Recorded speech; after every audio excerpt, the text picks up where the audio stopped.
And some would say arguably still the best entertainer in bodybuilding, IFBB Hall of Famer Vince the Terminator Taylor. Hall of Famer and one of the best physiques ever to grace the stage, the Sultan of Symmetry, Flex Wheeler.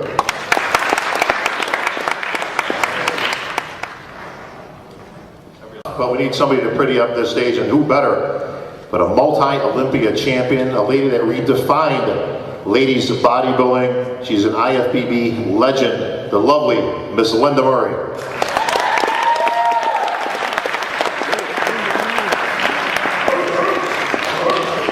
A man who pushed Lee Haney to his limits for many, many years on the IFBB stage. You talk about redefining conditioning. This man brought lines and conditioning and hardness where nobody had achieved it before. The Dragon Slayer, Rich Gaspari. Hall of Fame. How about a big round of applause for Lee Labrada. Samir Manute.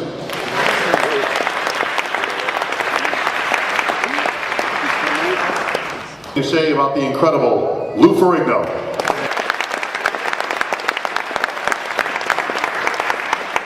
Six-time Olympia winner and ushered a new word into the bodybuilding vocabulary. The word grainy was never used before this man started winning Sandow's The Shadow, Dorian Yates.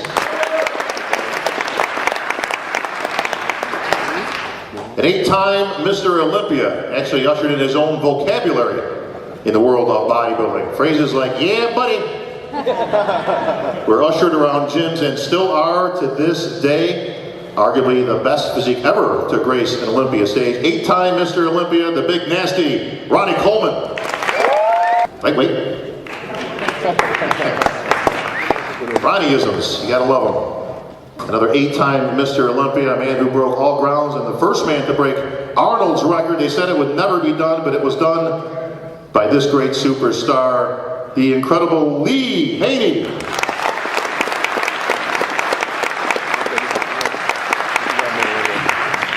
What do you think, folks? How about this lineup?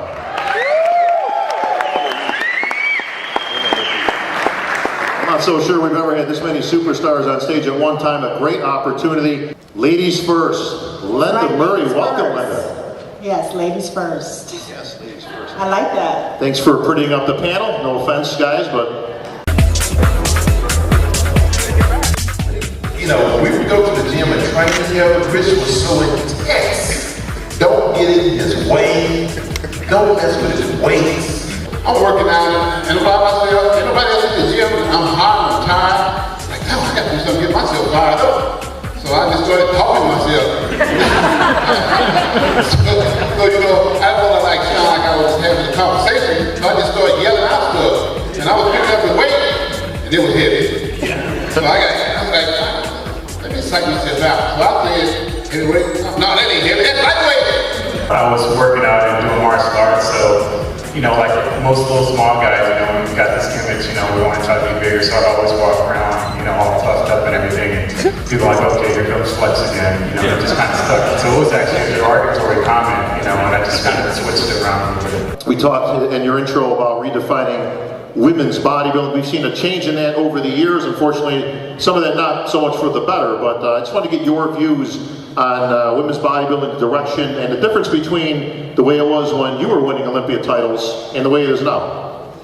Well, you know, I think that when you look at bodybuilding, today the women have more of a choice. I mean, they have choices. There's bikini and figure and fitness, and so the numbers, they definitely have decreased. So that's, compared to when I was competing, it was just bodybuilding. And I love the fact that we have physique and bikini, and women have the opportunity to make a decision on what they want to look like. So I think it's great. You talking about competing against Dorian again? Yeah. You back? Oh no, I recall in Atlanta, Dorian asked me, I asked him. we're having a meal, and he says to me, Lee, you know his personality. Lee, you know, he's a little bit dry sometimes. What do you think we go at it again? I said, Dory, if you lost your mind, I said, I am going fishing. Forget getting on stage with you again. That was it. But you know, I heard a lot about Dorian prior to the 91 Olympia. And all this talk, I hadn't seen it. But I heard about him, and golly, man, he said, this guy's big, he got size just like you do, and da-da-da. So anyway, and then when I saw him for the first time in person, man, he was a monster. Something that I'd never seen before. Because I felt, you know, in the era in which I grew up in, I was blessed to come along at a time that had a chance to stand on the stage with Robbie Robertson, Roy Callender, Frank Zane, Muhammad McCoway, and Sergio Olivier, please. I did not compete against Sergio Olivier. Sergio was guest posing. I just happened to be there on the stage with him that night, which was an awesome privilege. So I had a chance to see and catch the tail end of a very, very rewarding and magical era. But when I was standing there with Dorian and looking at him and knowing that I had, my whole vision was to develop a physique that was in line with a Arnold, a Robbie, a Lou, a Zane. That was my whole psyche when I went to work to train. And I felt I was that particular package. And I felt that as long as I represented that package with a polished presentation, that it would be hard to beat that, because that's what the industry was looking for during that era. When Dorian stepped on the stage, I said, oh my goodness, another one like me. And so I felt that I had to be at my very best in order to beat him. I knew that I was more seasoned when it came to my presentation than he was. So I had the ups on it as far as that. Then I also noted that wearing a 31-inch waist didn't hurt either. So at that particular time, I knew that beauty was in the eye of the beholder, which was the judges. I had no power over their decision at that particular time. I just knew I had to bring the best package that I possibly can to that event.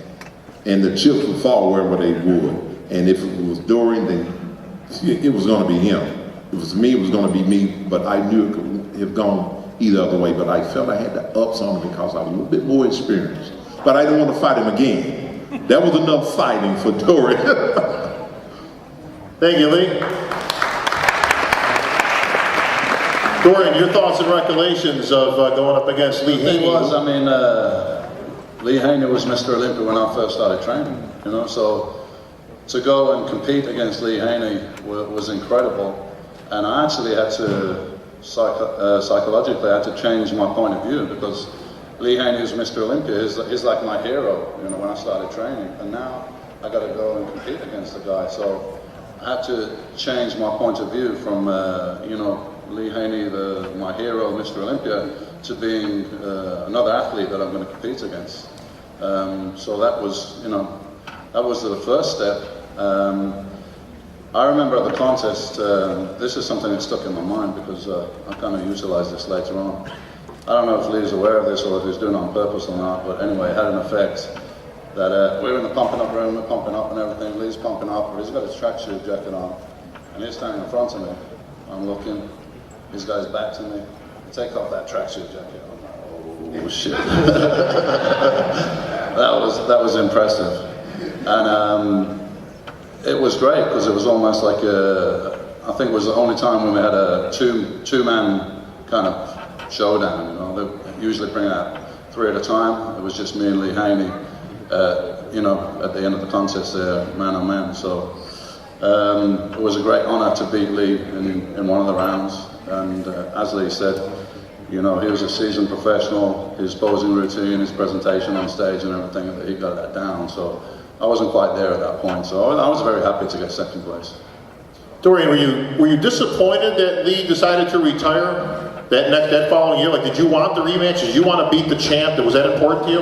Yeah, I was disappointed about that. On the other hand, I mean, absolutely understood his decision. You know, he had got the 8 Mr. Olympias, he got the record, you got this young, hungry guy coming up and snapping at his heels.